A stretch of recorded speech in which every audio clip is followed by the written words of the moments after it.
Live show, extravaganza, multimedia presentation / casual chat with friends, as we like to call it. The full acronym, as we all know by now, is the CTMLS. Yeah, I've lost it. Anyway, it should be good fun. We're looking forward to having it. We have with us the wonderful Mike Edwards / Mike the Cop. You may know him as from Facebook, standing in for Stephen Whitlow. So Mike, just so everybody's clear, you haven't sort of disposed of Stephen and buried his body. So you're just stepping in for him in situ. You are part of Redemption Church. Is that right? Well, I've been advised by my attorneys that I shouldn't say anything at this point about where Stephen is or is not. Or is not. And yeah, we'll have to see what the next week brings us. That's right. Yes, absolutely. Well, we look forward to finding out more about that. And should he return next week, we'll be either relieved or, depending on if this goes, incredibly well, we could be disappointed. It could be that we actually, true. Yeah, I'm sure his wife would be happy to have him back at some point. And also the wonderful Kurt Mahlburg from Straya. That's my Australian accent, Kurt. Wow. What do you think? Is that pretty much nailed it? Yeah. Keep practicing a little bit, but no, I appreciate it. Good on you. Yes, good, fantastic. You're joining us. What time is it there? Like 4 a.m., something like that. You woke up at the same point as, Orion's belt passing through the sky, something. Yeah, it's just a bit past 6. I'm definitely a bit bleary-eyed, but excited to be joining you guys. So thanks so much for making the opportunity. Fantastic. It's just past. What time are we? Hold on. I thought you guys were. It's not 6:30. Do you not have a weird time zone? Yeah. Yes. It is 6:30, but I've still got 6:30. I just rolled out. Oh no, that's fine. Yes, you're no, it's still in the future. You're talking. You're tomorrow. Yeah, I'm talking to you guys from the future. Yeah. Does anything big happen today, as far that we need to know about? No. Apart from World War III, not really too much. That's fine. Does Joe Biden continue to embarrass us in Angola, or is that over? Yes. I can guarantee that he will. Yes. Okay. Is I've missed. Has Joe Biden been in Angola recently? He's talking about Angola. Think so. Is that on? Yeah, it's not going so well. Okay, great. Well, that really is surprising. Actually, I would. I know. I was shocked myself. Yeah, I was gonna say, I was chatting to my wife before I came on, and I was telling her that I really need a haircut. But now we've looking at the sort of diversity of hair lengths we have here. I think we've nicely covered the full male spectrum on this show. So even if the conversation doesn't go, which I'm assuming it will go very well, of course, but people can at least rest in the knowledge that they've seen sort of the fully shaved look. I don't want to use the term bald, Mike. That would be rude. So just the shorn, the sort of medium length, clear truth DEI. Okay. So we have an issue, which we're getting a text from our producer, which is Mike is not on the live stream. So is Mike audible on the live stream? We have a producer, everybody. So we're going to try, you're going to get us, we're going to build the airplane as we fly at this moment, which is not a good place to do it. Jordan, can you let us know? Jordan's our producer, everybody. You're going to meet him right now. Jordan, let us know if Mike is audible. Can we hear Mike on the live stream? Can we hear Mike on the live stream? I don't know. Can we not? I have a ring light shine. I know Jordan's shadow is behind it. I just don't. Yes, he's sort of gesticulating wildly, but it's it's from behind the sun. It's impossible to see. Yes. Let's find out what's going on here. This is strange. If this really doesn't work, we may have to reset, but we'll just see very quickly. Jordan, any joy? Tell you what. Here's what we're going to do. I'm going to start chatting to Kurt. Mike, you wait there for a moment, see if Jordan can fix it. Because I don't know that this is making perfect viewing for... Okay, you are audible, so that's nice. Okay, everybody watching, what I'd like you to do is I'd like you to imagine the most beautiful man you've ever seen, and just put him in that left third of the screen where he should be according to the current... what I'm seeing from Jordan. Oh, he's disappeared, so I wonder if he'll come back. Anyway, Kurt, let's get talking, right? Because, as I said, this is not great viewing for the audience, so we will get stuck in. You're joining us from Adelaide, is that right? That is right. Adelaide, Australia. Yes. Yeah, very good. Where in Australia is that now? Is that top, bottom, So, middle, left, hey, right? Mike, I can see you. How you doing? Hey, Oh, perfect. everybody! As I said, the most beautiful man. That's what I wanted you to imagine. And no, you don't have to imagine. You can see him for yourself. Beautiful. I'm glad. Yeah, so Adelaide I'm glad. is. Go ahead. Sorry, Adelaide is in South Australia. So, like, if you can picture Australia, it's basically in the center at the bottom. So that's where I'm. Center of the bottom. Great. Okay, so over from Melbourne, is that right? Yeah, Melbourne's that's from right. the bottom. An 8-hour Right. drive Okay. from here. Over that way. Okay. Very good. Which is incredibly close by Australian standards, I imagine. Yeah, very good. So we're going to talk about a few things. We're going to bounce around sort of Western world and look at the state of Christianity, the state of the political side of things. And I suppose one of the big things in the news has been that Australia has just passed a law. I don't think it's been fully introduced as of yet, as in rolled out legislatively, but it's passed to prevent children under the age of 16 having access to social media platforms, and they're going to bring in some sort of ID process to sort of verify that. So, Kurt, can you just give us, you spoke out against this. I'd be interested to know just the basics of the actual law itself and what they've proposed and what they've passed. Yeah. So it's been a very controversial bill in some ways. For years, actually, I'm part of a Christian organization that's been very much in favor of age verification, particularly to keep kids from, accessing pornography and things like that. So in theory, I guess we would back this kind of legislation, but what's become clear through the very short period of time that it's been, released publicly and sort of pushed by the government in office at the moment is that there are a lot of strings attached here. So basically, Australians, it seems, all are going to have to eventually be providing ID if they want to start a new social media platform. And if they've already got one, it's possible they'd also need to show ID. And in the background of all this, our government has also been pushing digital ID, which, if you are aware of the sorts of tyrannical path that China has gone down with digital ID, it's potentially setting us up for sort of a social credit system type of government. And so really on that basis, there've been a lot of people very concerned about the legislation. Also just privacy concerns. I mean, even if it's not digital ID, you're giving your driver's license or your passport to sort of foreign companies, and what's going to happen with the data from there. There's obviously data leaks that happen all the time and hacking. So people are concerned from just a privacy front, but in particular around the digital ID thing and this sort of encroaching tyranny in the West, that's the basis on which there's been a lot of opposition to it from sort of civil rights groups and even Christian conservatives. So it's funny, a lot of the opposition was not from really both major parties were very much in favor of it, and our opposition leader, he was he was cheering when the bill went through, but it was sort of the Christian and conservative right and then the sort of far left minor parties that united in opposition to it, ironically.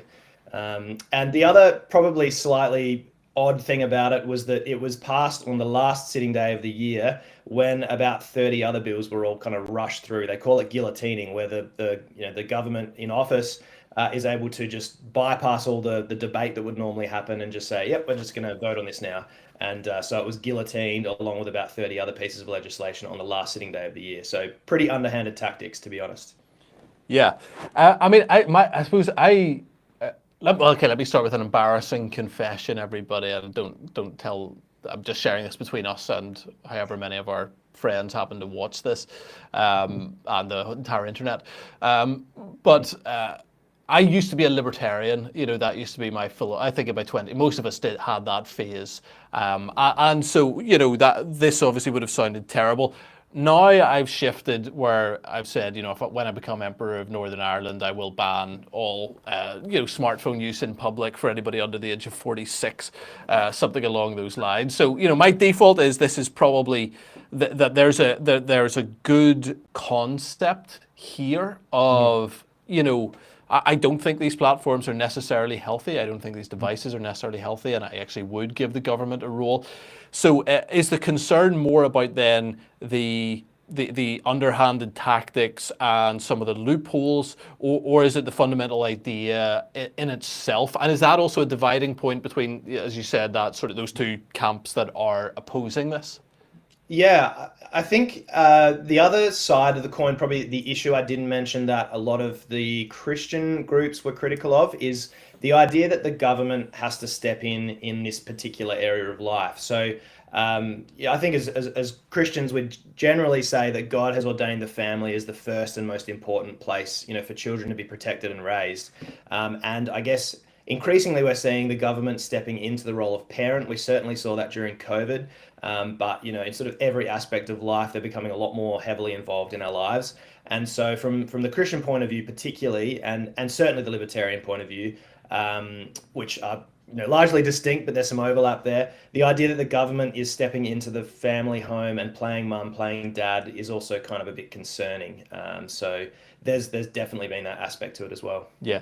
I mean, what's your personal take on it? Would you say that the government could actually do something like this? This may be a philosophical. I mean, I'm not trying to get into some disagree. I'm Yeah, just genuinely curious as to what your perspective is. Would you be yeah. for the government if this was done better? Would you be for it, or would you be opposed to it? I think if there were a lot more robust provisions that sort of staved off any concerns about digital ID, and somehow made it so that every Australian who's definitely an adult and has been on social media for a decent amount of time doesn't have to submit all this kind of ID to third parties overseas. I think there's an argument for it. There's a case for it. I'm still a bit undecided. I think if you'd asked me this 2 or 3 years ago, no, let's go back before COVID. If you asked me this 4 years ago, 5 years ago, I probably would have been very in favor of it because I've seen the research and I think there's a lot of damage that happens to young people on social media. I don't take issue with that side of it, but the apparently benevolent purposes that our government has in all sorts of legislation that they've been enacting over the last 4 or 5 years. I just don't trust that, to be honest. There is maybe I started conservative and I've become more libertarian over time, but I have sort of this inherent mistrust or distrust of the government that has been growing and gnawing at me for a number of years. So that's probably how I would look at it now. Yeah. Yeah, fair enough. Yeah, we can get more into that in the state of the Australian government because it does seem to have taken liberties in the very literal sense. It has taken removed liberties. Yeah. Speaking of liberties, Mike, you're American. That's that's tattooed on every child's back whenever they come out of the womb, just immediately. What are your thoughts as an American, and also so as we said at the start, your background is in law enforcement. I suppose philosophically that's an interesting question. What do you consider the role of law to be where it comes to protecting people from things, and where does that go too far in your opinion, both as an American and a cop? Yeah, I think that I think where my faith intersects with experience in law enforcement is that the government's job should be to restrain evil. Right? That's its greatest use of the sword is to restrain evil. I don't know that inserting itself to to be proactive is the best use of that, because I think there are so many unintended consequences that can come as a result, right? So I think it's a big issue, right? So because you do have to walk a line where if a parent has abdicated their responsibility, well, who is going to help that child? Who is going to be there to ensure the safety of a minor who has no active parent in their lives? So on the surface, it does seem like, oh wow, having a safeguard in place kind of makes sense. Like you can't just be 11 and then just get unfettered access to the internet. That is a dangerous thing, right? So there is a sense of which there is an evil that is a major potential there, but I would be massively concerned about the unintended consequences of how we achieve that, right? And I don't know how much I want any government determining how I raise my child either. If it was 16, right? Like what if I want my 15-year-old to have access to the internet, right? That's more of a parental decision. So I think like this needs to be thought through more as a general principle. I think having less access to the potential harms on the internet for young children is a good thing, is a principle. I don't know that the government's solution is going to help solve the problem. Yeah, yeah, yeah. That's interesting. I mean, to play, let me, I'll slightly outline my position, and then Kurt will come to you, and we can talk about why the Australian government definitely shouldn't be the ones to do this, because that might be a helpful thing. I suppose my thought on it, from the sort of more socially conservative and having, as I said, gone away from being more libertarian on these things is, there are safeguards that we do have around children that are legal, that require ID.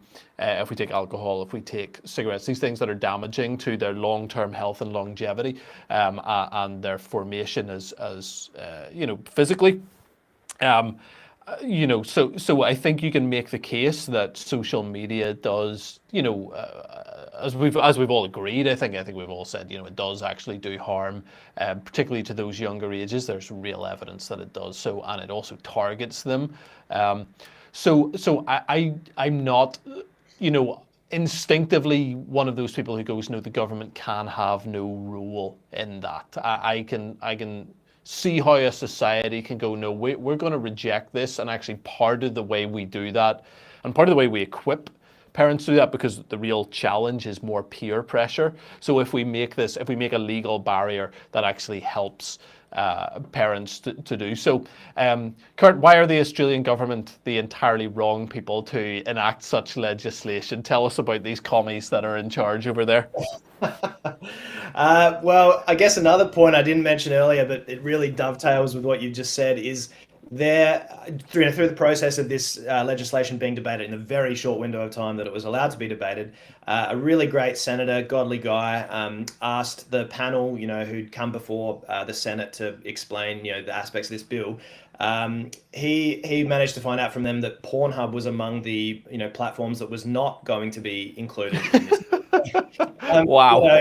You sort of wonder, and I realize in some ways maybe Pornhub's not social media. I mean, I don't know how the site functions, fortunately, but basically, there was really no protection for some of the most dangerous platforms. Like, I think TikTok for a while wasn't covered. In the end, that did get included.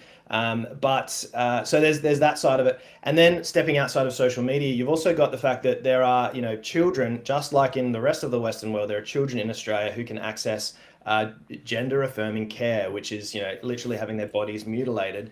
They're not being protected. Maybe you could argue that's changing subjects, but I really do question whether the government's intentions here are to protect children, given that in some other serious aspects of life in Australia, they're not being protected, and whether the intention is actually behind this bill is the digital ID and these other sort of more nefarious motives.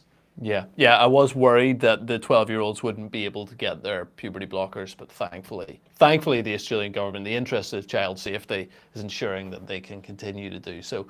Do you think part of it is, I've heard about this trend, now this probably hasn't hit the UK, but this has been a trend both in France and in Germany, where the sort of the youngest generation, and I think they're technically younger than Gen Z/Gen Z, if we want to say it Americanly or correctly. They're coming through, and they are actually pretty conservative and reject a lot of this sort of mainstream, broadly liberal stuff that's out there, and a lot of that does seem to be coming through the likes of actually TikTok or short form or things like X. Do you think that that's part of what the Australian government is thinking here? Is like they would be concerned about something similar happening there, and a rejection of what seems to be a very established sort of left-wing hold over the entire country? I'm very suspicious of that. Our current Prime Minister, Anthony Albanese, has made no secret of his particular disdain for Elon Musk and Twitter. And I'm quite a big fan of Twitter, mostly because of the pretty amazing story. Twitter 1.0, CIA, FBI involvement, Elon Musk steps in, buys it, releases the Twitter files and shows all this kind of crazy stuff that was going on in the background, and has established it as this platform for free speech, which I think in many ways helped Donald Trump take back the White House. There's obviously this huge storyline kind of arc there. And I think Anthony Albanese, our Prime Minister, is very aware of that. So, anything where he's trying to bring a heavy hand against social media, immediately my thought is, this is about X, this is about Twitter, this is about Elon Musk. It's not about sort of the general stuff. It's actually about a particular person and a particular platform. So, yeah, I think personally, I'm very suspicious that that's the case. Yeah. Mike, regarding a couple of years ago, sorry, this is throwing something, you may not have thoughts on this, but the US did look for a while at banning TikTok, potentially viewing it as sort of Chinese, information gathering / social, I don't know what you might call it, though, undermining the social fabric, of the states. Lots of issues with it. What would you think about something like that? Is that a genuine? Would that be a good thing, or are you opposed to it from that perspective as well? Would you say no, let it rip? And I'm not a libertarian, a hardcore or defined edge libertarian, but again, the government being proactively making my decisions for me or my parenting decisions for me, I don't think that's going to end well.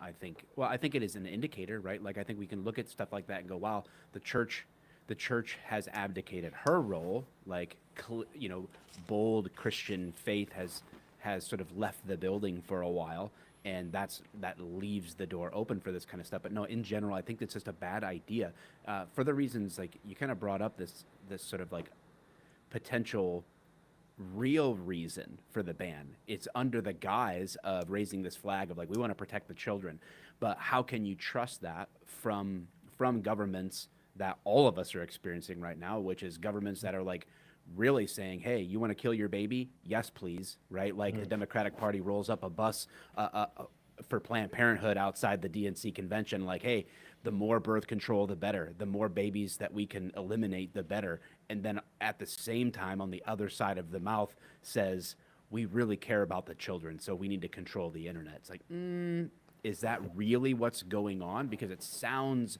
good. And conservative parents, I think, might bite on this because they're like, well, yeah, heck yeah. If I can help protect my kids or my neighbor's kids from harmful content or predators on the internet, that sounds great, and it is great on the surface. But yeah, I don't think any of that. I think that TikTok banning talk was all about dollars and cents. I don't think it was about protecting anybody. I think that was pure financial reasons, not anything that's actually about really reinforcing a better quality social media for us. Yeah, for sure. I mean, I think that's a genuine concern. I mean, I think from the government perspective, I think we as Christians, we would recognize that social media has broadly had a liberalizing influence, as if we were to take it on aggregate so far. But it is one of those things that is also hard for a government to control. It is much harder to control social media than it is mainstream conventional media. Those things can be very easily regulated. We have things in the UK, we have something called Ofcom. It regulates everything that's broadcast on TV. So even private TV companies, they can't just broadcast whatever they like. It's very strict, and actually it tends to default towards they have to broadcast fairly liberal perspectives. They are not required to broadcast conservative perspectives to the same extent. And so I think they're definitely watching that. I think they're concerned about that. I think Elon buying X is a big driving factor in a lot of this stuff.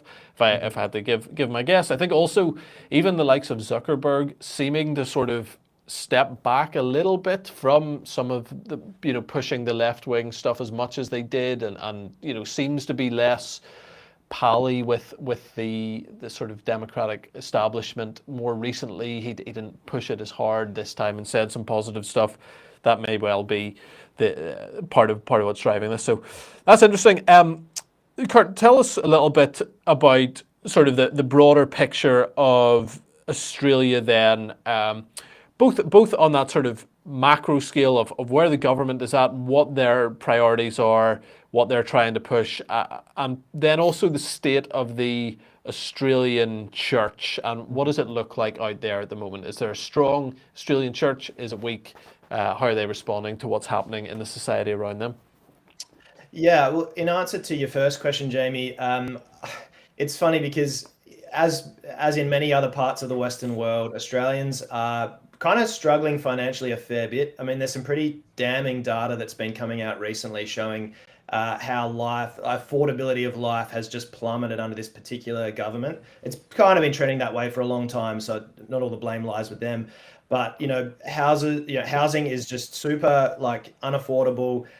People are in all sorts of debt. Their wages are stagnant. The cost of fuel, the cost of food, all that stuff's gone up. And so, what does our government do for the last 2-3 years? They try to ban disinformation and misinformation from the internet, and they're worried about under 16s on social media.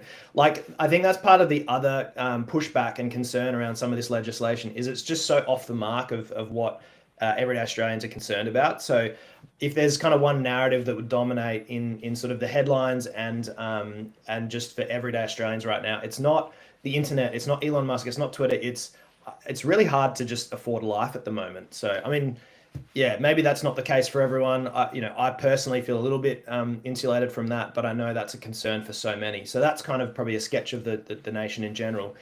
But getting to your question about the church, I mean, there's plenty of great stories at church. Most weeks I'm hearing about, fantastic testimonies, sometimes of people coming to faith or, great things God's doing in people's lives. So if you're part of a vibrant church in Australia, there's certainly, a lot of great stuff going on in the kingdom of God.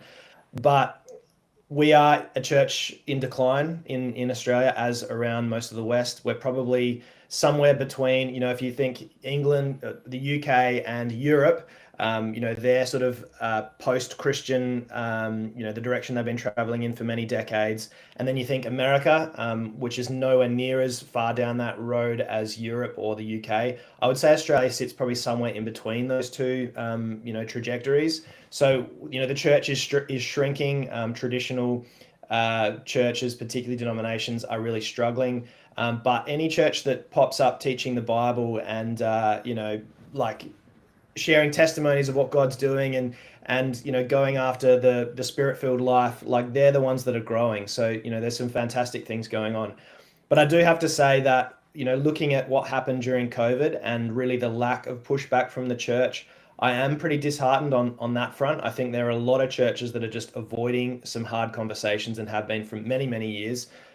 This probably goes all the way back to the same-sex marriage debate, which happened here in Australia, I think in 2016 or something like that.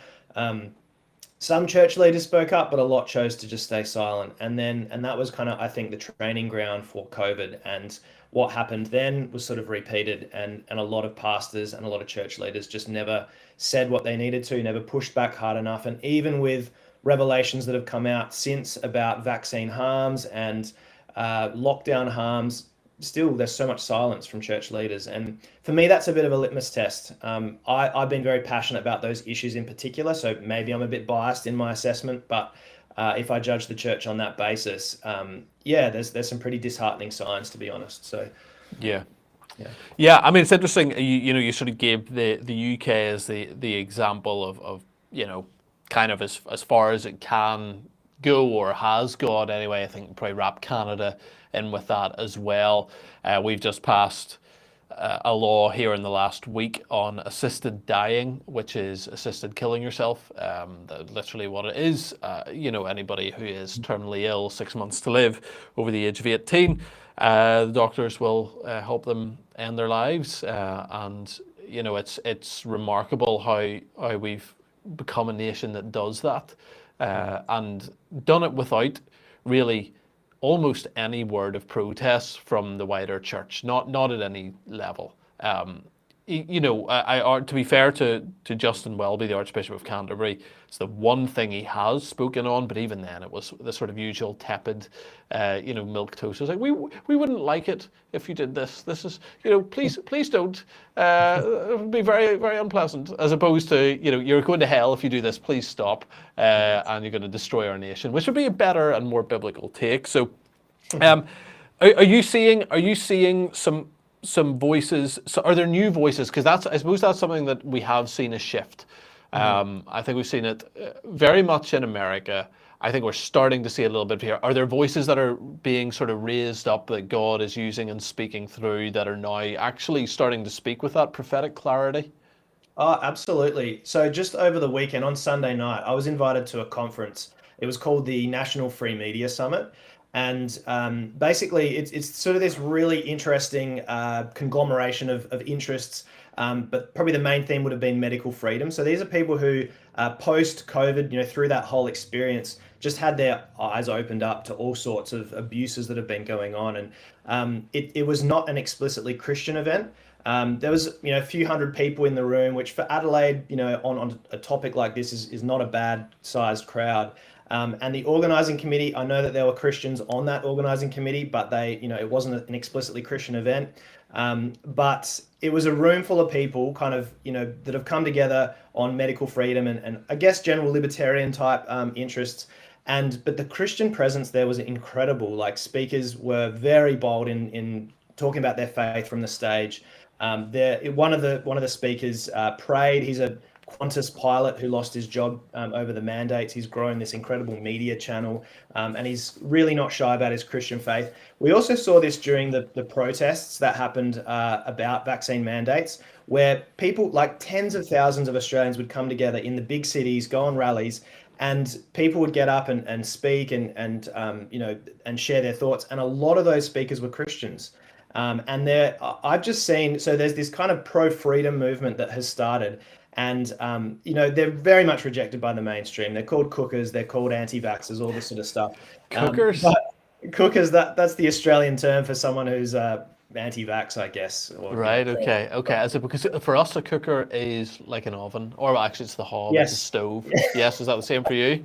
Yeah, it is. Yeah, I'm not Yeah. really sure the Yeah. origin of the term, but Like so the they're people sort who of make reject this meth group in of the people United is rejected States. by the mainstream, but the Christian presence within that group is just incredible, and so there's so many people who are not of faith, among this crowd, but they are like starting to go to church, starting to read their Bible, they're listening to Christians sharing their faith in this brand new context, and I just see like a really new thing God is doing there. So that was my weekend. That was just very exciting for me. But I've certainly seen that pick up steam over the last 4 or 5 years. So God's doing a new thing, and He's sometimes using donkeys to do it. And in a lot of cases, the church is not super present in those. Well, in the past, has not been super present in those crowds, but now there's just this amazing showing of God's people there. So yeah, some pretty Yeah. exciting things too. Praise God.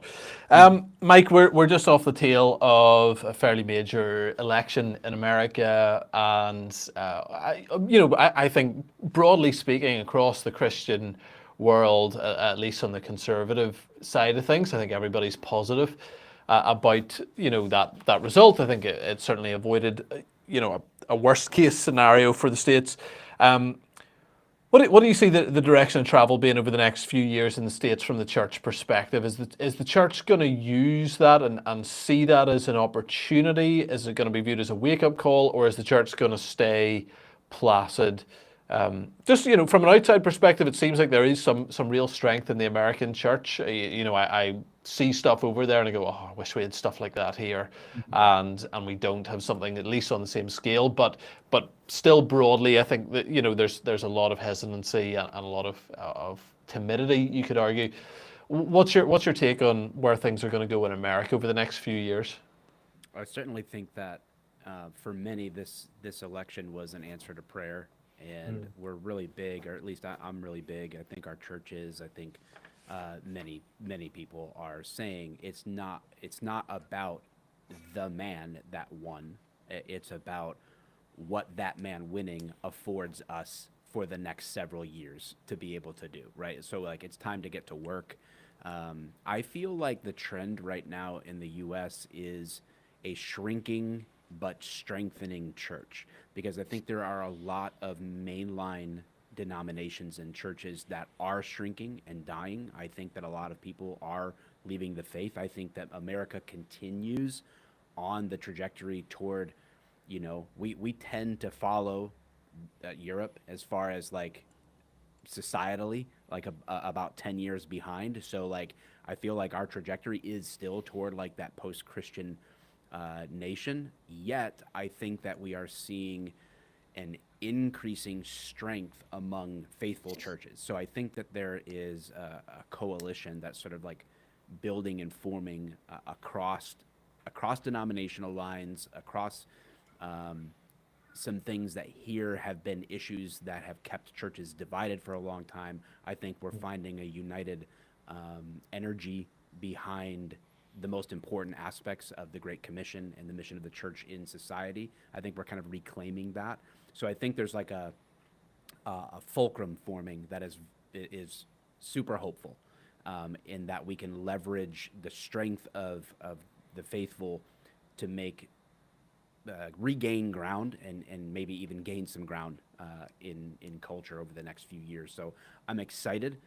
So I'm seeing both things at once, I guess, is what I'm saying. Like I'm seeing a shrinking of the church broadly, but a strengthening of it in these pockets that those smaller groups are like small but mighty, and they're starting to lock arms and say, you know what, we've got some time to get to work, so let's do that. Yeah, absolutely. Yeah. And I think also there's my thought on it is that more people are actually, I think, joining that group. I think, increasingly people are realizing, we do need to speak up. And I think there's been certain key cultural moments, and on some of those battles, people that have started to join the fight that maybe haven't done so far, and wouldn't have done so a few years ago, but because other people have been bold, I think more are following suit, and that could have, it could have an exponential effect where more and more people actually do join in and speak up, and certainly seen that on a smaller scale here. But if that happens at real scale in America, it could be a very good thing. Kurt, obviously here in the UK, everybody here loves Donald Trump. He is universally acclaimed, particularly among Christians. All Christians all wear their MAGA hats. They don't believe the mainstream media at all. They're all really wise to it, and they've got a big MAGA banner. Is that the same in Australia? Are they all really pro-Trump? And by the way, I am being sarcastic for anybody that doesn't get that. Yeah, no, I get the sarcasm. I think in many ways, what I was saying before about the UK and Europe kind of going down this post-Christian route, and then America doing the same, but say a decade or several decades perhaps behind. I'd say once again, the Australian church sort of sits somewhere in the middle of those two extremes, or not extremes, but trajectories. And on the question of Trump, it's the same. So yeah, there's very much, I think, a way to express your Christianness is to, express your disdain for Donald Trump and his terrible character and his, bombastic, manner of speech and all that sort of stuff. By the way, I think there's a major cultural misunderstanding of New Yorkers there, but that's kind of beside the point. But yeah, I think that's very, very common here. But there's certainly a growing contingent of Christians who actually are skeptical of the media, and therefore, and it's really kind of coming from that standpoint that they've realized actually Trump, despite his flaws, is standing for a lot of really good things. And certainly his first term, he was very pro-life. So there are more and more Christians who've come around, I think, this time, particularly, post this most recent election, and are taking a second look at Trump and realizing, you know what, like some of the issues we're seeing in Australia, if only we had a politician, bold enough, brave enough to speak up against it like Trump, we might actually get some wins on the board. So yeah, it's probably somewhere between the UK and the US, I would say, in that regard. Yeah, very good. Yes, no, I think we I don't think anybody here has said that other than perhaps me. And there we go. That's part of the deal. So anyway, we're going to move on in a little moment. You guys in Australia decided to go and write a creed, which is interesting. But before we do that, I was concerned that the Australian government would take issue with our stream. Now, they said it was just fine to have you on. I emailed Anthony Albanese, the Prime Minister, I think that's his name, and he said it's fine, but he did want to respond. And this is all, of course, entirely serious.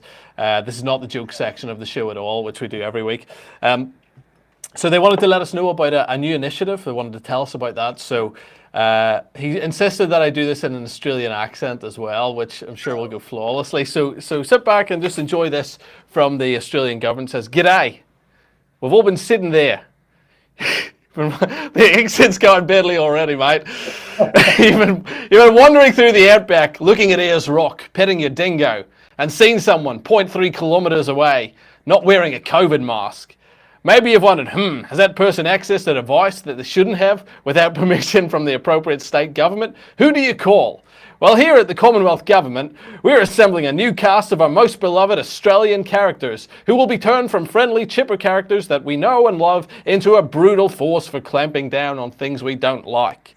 With one quick call to the Aussie Avengers, or the Avengies as we like to call them, our most beloved national figures will stomp out dissent.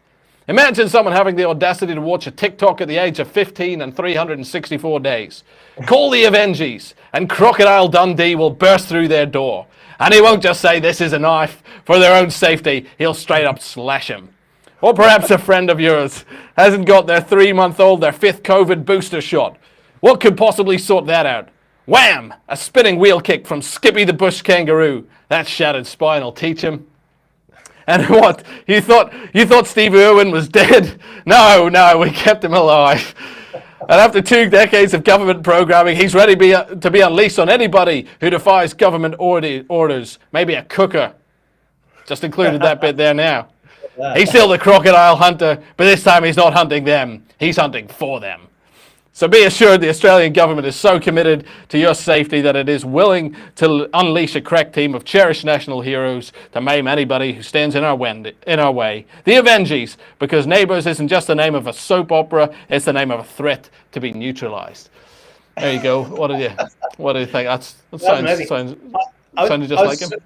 I was super impressed actually with your accent, Jamie. I mean, earlier in the show when I heard there was like just a few lines you said, I'm like, oh gee. But that time I had to like really listen to see what pronunciations you were getting wrong. I was very impressed. That was great. Well, and basically every trope you could, every stereotype about Australians you could have crammed into that, you managed to, including our overreaching government. So great work. Yeah, exactly. You're very welcome. No, as I said, this is from him. On the Barbie, I was a little disappointed. Yeah. Oh, true. Yeah. Actually, missing that line. Yeah. That's because they banned it. It's dangerous. That's why I didn't want to even mention it. And also because we call them prawns. Prawns. Do you call them prawns? Yeah, it's so funny. So that's a complete lie. Big shrimp. People quote that line, but we don't call them shrimp, we call them prawns. So there you go. Fun fact for the day. What if they're tiny shrimp? You still call them prawns? So we would go the other way around on that, Mike. For us, a shrimp would imply larger and prawn would imply smaller. Oh, there you go. There we go. Huh. What a world we live in, everybody! Wow, we've really. If we've taken solve the world's problems. We gotta agree on some language here. Yeah, people keep offering a shrimp cocktail and getting tiny prawns put in there. It just doesn't work. It's no good. So tell us, Kurt. Now that we've got through that, and I'm sure the audience really did need to hear that. You guys wrote you guys have titled the Australian Creed for Sexual Integrity. Tell us a little bit about this. What was the purpose of this? What's it about? What's it for? Yeah, I think maybe in some ways it's kind of late in coming. We're responding to trends that, began in the 1960s and earlier. I'm sure you could kind of track back, but, same-sex marriage came in sort of the mid-2010s. And that's reshaped discourse on all sorts of things. It's opened the door to transgenderism, obviously the child mutilation surgery we've been talking about. So in some ways we're sort of responding, late stages to some pretty serious and concerning trends that have been happening. But basically, a whole group of Australian Christian leaders came together over time. And we spent basically 2 months working on this creed. The idea was trying to write not a big statement that might be put on a website somewhere or in a book or whatever, but something that is short enough and beautiful enough to actually even be read in sort of congregational type settings, but that stakes out a very clear position on these really important topics. So things like what is gender, what's God's purpose in creating sex, what's marriage, and who is it open to, how we're supposed to protect children, and a lot of other sort of related topics. And so over this period of about 2 months, there was probably about 100 Christian leaders who ended up sending in their thoughts or joining our Zoom call meetings. And so we basically crafted this creed over a period of 2 months. And so the result is the Australian Creed for Sexual Integrity. I've just been super blessed to be part of that journey.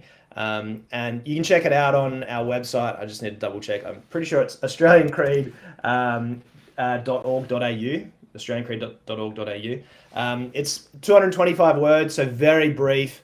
And we've also got a whole bunch of materials there, so an explanatory guide to help people understand, whatever every sort of phrase of that means. Bible studies, posters. We're also in the process of translating it into a whole bunch of different languages. So our idea is it's the Australian Creed for Sexual Integrity, but it's not as though it's just for Australians. Similar to, I guess, the Nicene Creed, which started in Nicaea. It wasn't just for Nicaeans. It's now kind of read and appreciated by people all over the world. And our hope, I know that might sound like we're shooting for the stars there, but our hope is that this is a creed that would go global, and that the Western Church, the Orthodox and faithful, parts of the church around the world would embrace this creed. And so that's kind of a basic outline of what it's all about. So yeah, it was very cross denominational. Is that right? It's sort of been who sort of has signed off what denomination's been represented and going, yeah, this is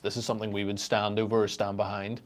Yeah, basically every major denomination was represented in that drafting group. In some ways, we're a bit guarded about who it was, in the sense that, I was involved, and so I'm happy to say that. And we've said to everyone on the team, obviously, if you want to share the fact that you were part of this, go for it. But we're not kind of dobbing on each other. And the reason for that is we don't want it to appear to come from certain sort of corners of the church. We want there to be an understanding that this was very interdenominational. And so if you go on the website, you can see the initial signatories. That's a pretty good indication of the sorts of people who were involved. Our two spokespeople, one of them is a Catholic archbishop from the city of Hobart, which is the capital city in Tasmania. And he's had a lot to say about the marriage debate through the years. So he's quite an influential guy, great guy. Julian Porteous, his name is, and a former Anglican Archbishop of Sydney, Glenn Davies. So Sydney would be, I think, the biggest diocese in Australia, and the Sydney Anglicans are a lot more evangelical than other Anglicans in Australia. And then even he's part of this movement, probably influenced a little bit by GAFCON, where he's actually formed a new diocese called the Diocese of the Southern Cross, and that's for Anglicans in Australia from any diocese who feel like, sort of biblical faithfulness has been left behind by that broader Anglican church, can join this diocese. So Glenn Davies is his name. He's been, both of those guys were super influential and had a lot of involvement in it. But like I say, there were people from just about every other denomination you could imagine, and people who are ministers, theologians, from non-profits, Christian ministries, that sort of thing. So yeah, it's been a pretty amazing cross-section of guys and women as well. And just an awesome journey. So yeah, very good.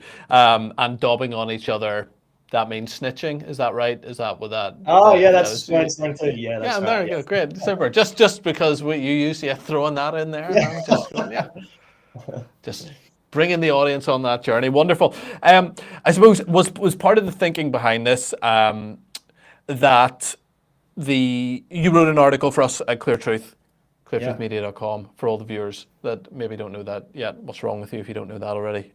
Anyway, you wrote an article. Is part of the logic behind it that some of the heresies that we face in our day are more practical and arguably, sexual in nature, that's actually an area on which the church now needs something like this? Was that your thinking?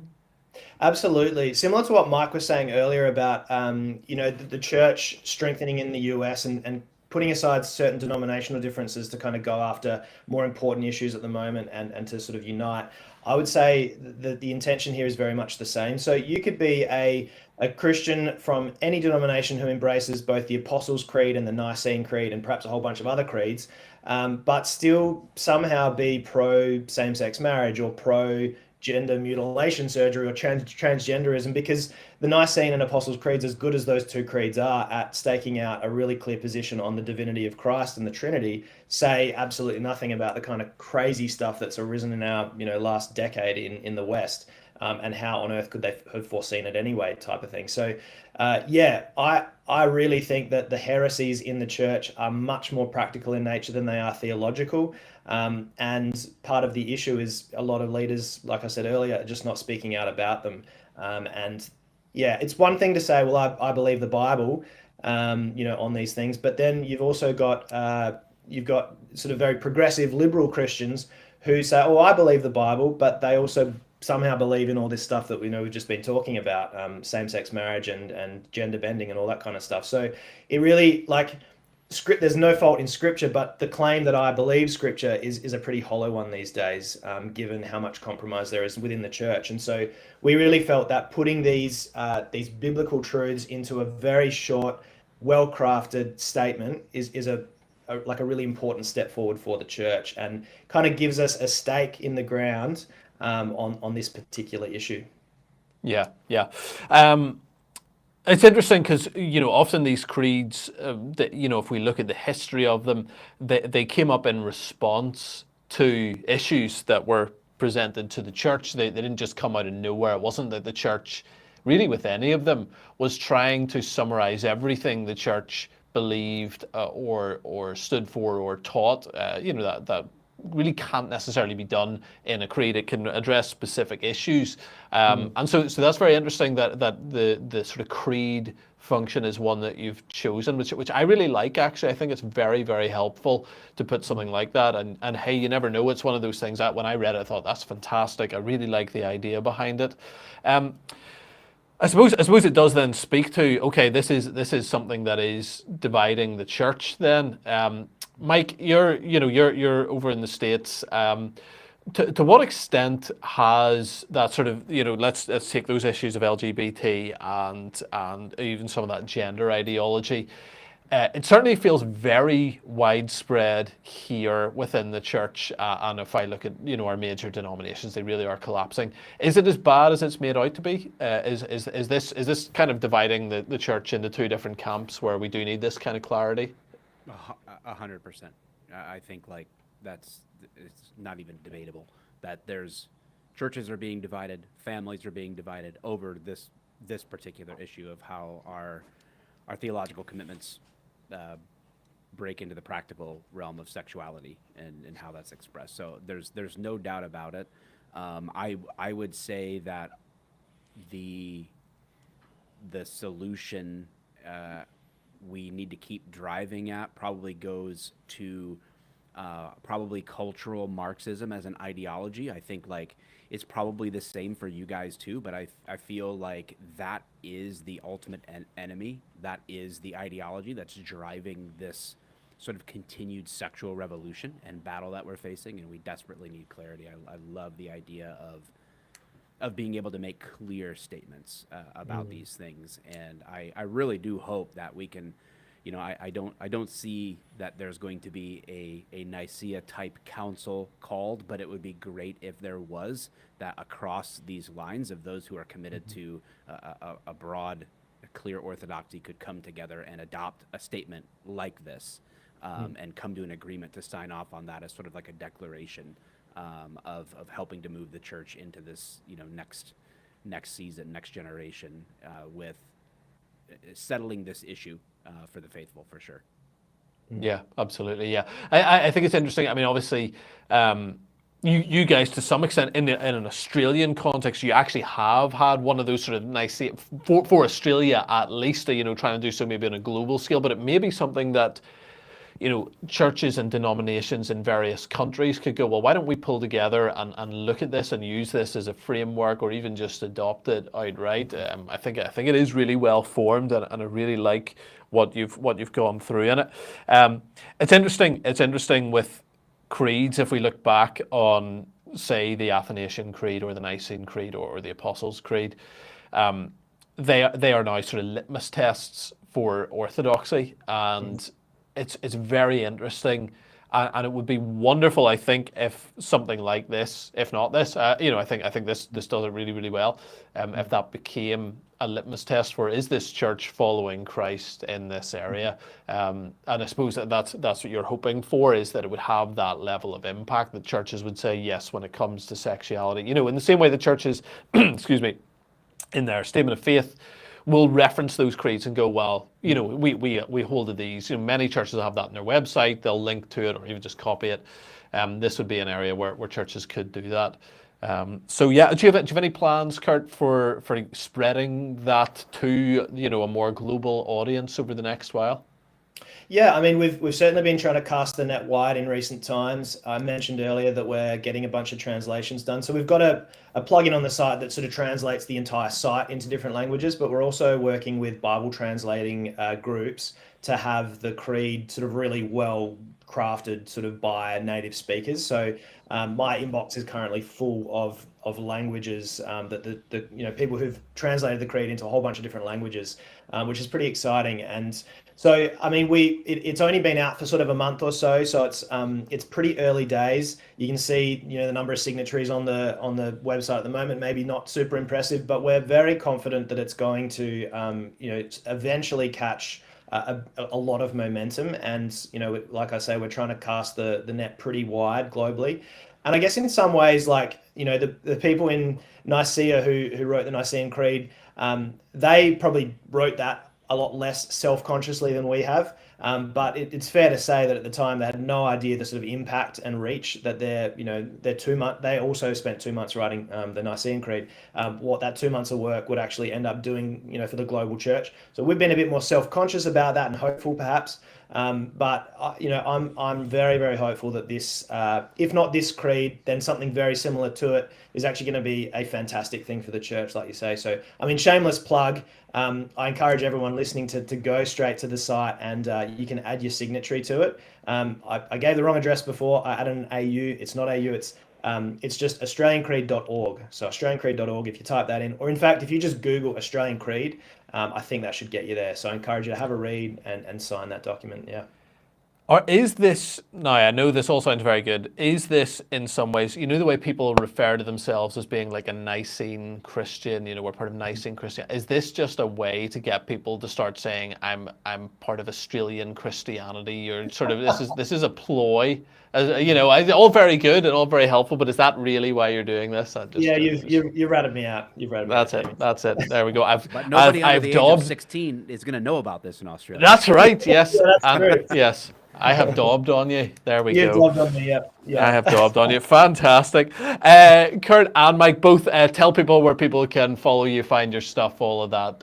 You know, you both have other work and other platforms, so let people know where they can find you. Kurt, you go first. Mike, you can follow. Yeah, cheers. I'm on Twitter or X.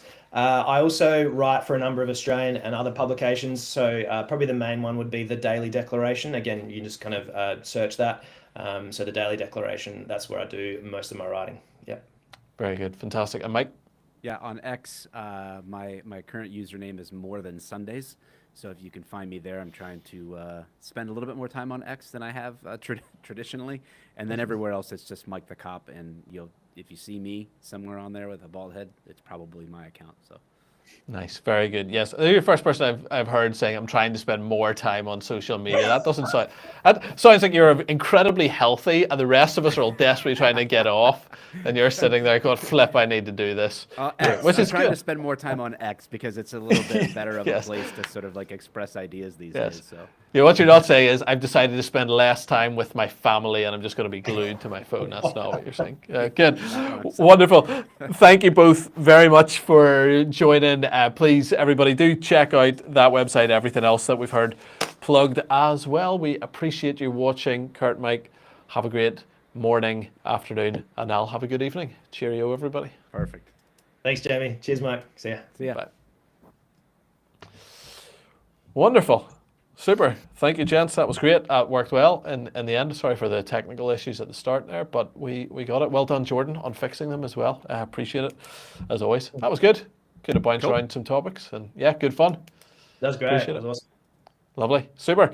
Well, I retweeted as we were going there, so I tagged you, and we didn't put your tags in the original one. I wanted just to see if it would perform any different if we just put names, but I've tagged you in the tweet, so if you want to share or whatever, or just view it back, you're very welcome to. So lovely. Awesome. Great.